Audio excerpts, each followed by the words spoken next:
Good afternoon, this is Schweitzer, and we're going to run through a little video here on how to use what I call conservation of energy to calculate delta H. This is our third and final, and you'll find actually that this is just a shortcut into what we just did in Hess's law. But I'm leaving a little blank screen here for people to take some notes down on the next handful of slides. And at that point, I wouldn't copy every single thing down. It's more of an idea. You'll find that this method is really what I call a plug and chug, which means it's just a straight calculation. So we'll spend the next couple slides trying to ingrain in or get you to understand how the calculation and why the calculation works. And then I'll show the last slide. It'll be very quick to show you how to do the calculation. And once you can do the calculation, well then that's it. Okay, so first things first, what do I mean when I say conservation of energy? Now then, again, this is not your prototypical name for this. In fact, this calculation, I don't even know has a name. It's just kind of a process. But here's the idea, okay? General idea. How do we go about, actually determining how much energy a substance has, okay? So a real life example, I want to know how much energy is given off in a process. Well, one way we could actually do this is as a real life example, we're less interested in the total energy of a substance has and more interested in the change in energy. As we're going from, let's say, X going to Y, I don't really care how much energy X has. I don't really care how much energy Y has. I want to know the change in energy as we go from X to Y. And that's really what that's what we're trying to calculate. So how much energy is the person taking in here? Okay. So what we do is we try to measure here the total energy before, or total mass, let's say. We'll frame this in terms of mass. How much mass did this person, how much weight did the person gain or whatever. So what you could do is you could measure the entire thing beforehand, measure the entire thing afterwards, and then just subtract the two. So I call this conservation of energy, meaning that we're doing total, if there's no weight, if no food gets dropped on the floor, then this should work, right? Because the mass is conserved. Energy is the same way. If I measure all the energy before, measure all the energy afterwards, subtract the difference between the two, I get the net difference between this side and this side. Okay. Now, technically, they do the final minus the initial. So just so you know. All right, so here's how much energy is released when you burn something in propane. Okay. So in this situation, keep in mind we're breaking bonds and we're forming bonds. How much energy is located on each side? This is a very difficult thing to do, okay? So I don't know how much energy we have here. So what we do is the key idea here is that, again, key idea here is this little here is that the atoms on the reactant sides are the same atoms on the product side. They're just rearranged. How much energy would it need to make both products and reactants from a common measuring point? So what we do here is we say, okay, well, if I take from elements, now we call this process delta H of F, which means formation. If I took some simple elements and I made all my products with these elements, and I made all my products with these elements, well then what's the difference? Okay. And at that point I could take these energies and I could subtract them. That's the key idea here. So there's a long drawn out way here, and this actually involves, I would say, Hess's law. But we'll walk through how this goes, and then we'll show you the shorter version as we come along here. All right, so the difference between here is the energy released or the energy consumed between the two. Okay, because energy is a finite object. It's not changing. It's all there. So sometimes I might make the analogy that if you want to know how tall somebody is, you could measure absolute from the ground up how tall they are, or you could just compare everybody to Mr. Schweitzer, and therefore you'd have somebody else who might be taller than Mr. Schweitzer, okay, and someone else who might be shorter than Mr. Schweitzer. We're going to measure from this relative point. You are going to be this much taller than Schweitzer, and this person is this much shorter than Schweitzer, so the net difference between the two is the difference in height between these two people.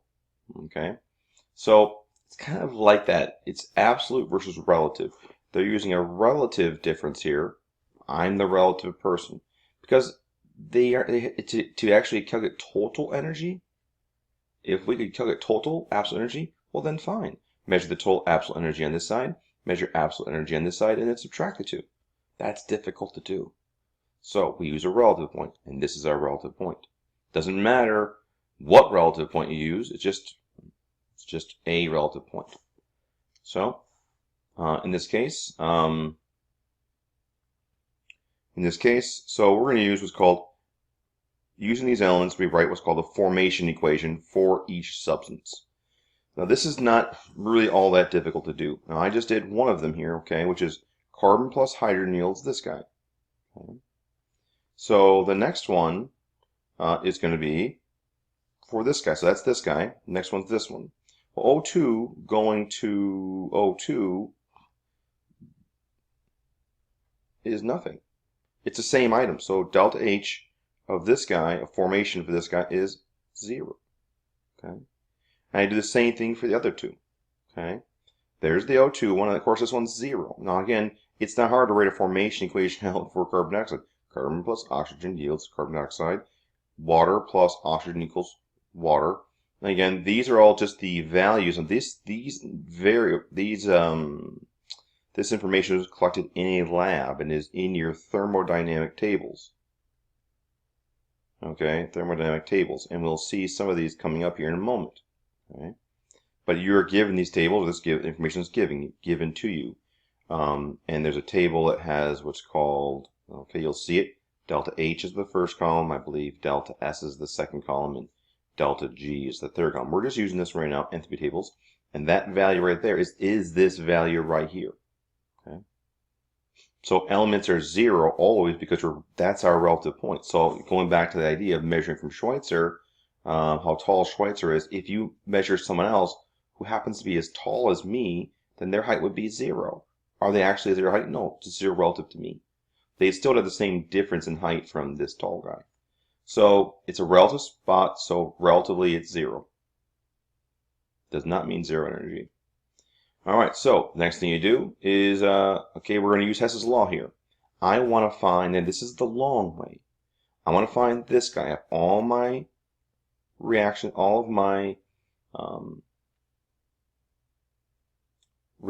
via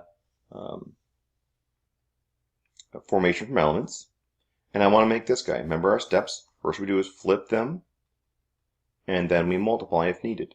So this is a product. This guy's going to get flipped. This guy is left alone because it doesn't nothing even there. Carbon dioxide is a product. It's fine. So I need to flip this one, and then this guy is a water. It's fine. And they're going to multiply to make sure I have all my numbers right. This guy is 1 and 1. This guy is 3. This guy's going to multiply times 3 because I need 3 of these guys. 3, 3, 3. And this guy is 4, so times 4. Flip means we change this to positive. At that point, I am very confident that this reaction will add up to this one. And then I can add these up. You'll see a lot of work here coming up on me doing this. Okay, here we go. We flip that one. Gives us this. And then multiply times 3 times 4 gives us this. And then the overall reaction adds up. I did all of that. It adds up nicely. And then add these guys up to get your overall. That's kind of the long way. So scientists have put together a little bit shorter version. Okay. And here's the formula for this. I might just add a little box here that you can write this in on your own. Okay. Because it's fine. You can write that in. So it is the delta H equals the sum of all the delta H of formation of the products minus the sum of the delta H of formation of the reactants. So keep in mind that this delta right here is actually the change from one side to the other side. That's this delta right here. Okay, and all of these deltas. Okay. So in this case, it's the sum of, because we're comparing, it's the product minus reactant of those guys right there. And then this delta here is from this subtraction here. All right, so step 1. Again, you can follow all your steps in. This is the shortcut method of doing what we just did. All right, so first thing you want to do is you want to collect your data. Okay, so go to your thermodynamic tables, and you'll notice that these numbers here are all the same numbers that we had way back in the front, okay, right here. Okay, got those. Step 2, multiply by coefficients. This is on a per mole basis, so I got to multiply by the coefficients. Okay, and then step 3, I guess multiply coefficients and sum, add them all together, sum them up. Sum them all up to get your totals. And then you take your products minus your reactants. Call that step 3 or step 4, whatever you want to do. Step 4. So maybe the step 3 is to add them all up, get your sums. Step 4 would be to subtract them. And you should get something very similar. Okay? And that's all there is to it. I'm not going to do a bunch of examples of these because it's just a plug and play problem. Take a moment, go to your workbook to gain proficiency and try these out.